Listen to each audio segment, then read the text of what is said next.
I remember a time when we were poor, very poor. Some people today would say that we were one step away from the streets.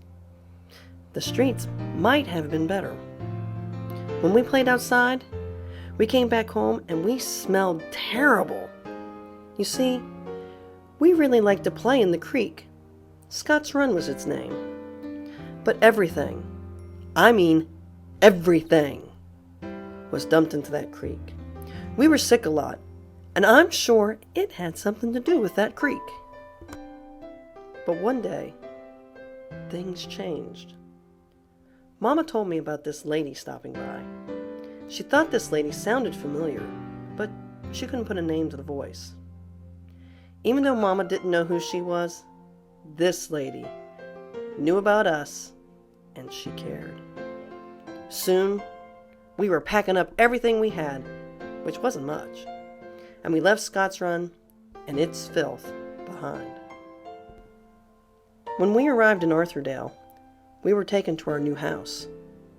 Boy, was it pretty. It was white, like fresh fallen snow.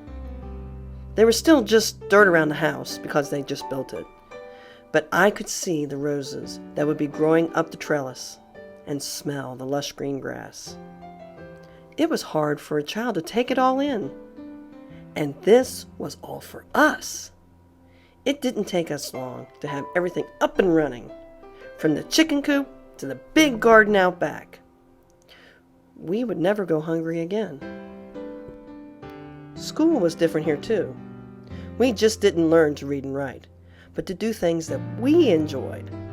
Heck, the second graders built a little Arthurdale, all of their own, and it wasn't as simple as putting a couple pieces of wood together. They really built a town. One of my best memories was graduation. I know everyone has great memories of their graduation, but ours was a little different. You see, Arthurdale is just not any town, but one started by a special lady, the one that cared. That year for graduation, she and her husband attended, and he gave our commencement speech. How many people in 1938 could say that they had the President of the United States give their commencement speech?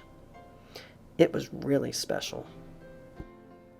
We, the community of Arthurdale, were on a first-name basis with Eleanor, but out of respect, we usually called her Mrs. Roosevelt. She would visit us often. She brought us Christmas presents, stopped in for tea, and she was one of the best square dancers I've ever seen. I remember the last time I saw her. It was 1962, just before she died. And she was just as wonderful then as when she stopped by our poor miner shack in Scott's Run so many years ago. Looking back, we never realized just how different we were from other communities. Little did we know that what started in Arthurdale in 1934 would be repeated many more times, all across the country. We were the ultimate experiment, one that dealt with human lives and the potential within us all to better our own selves.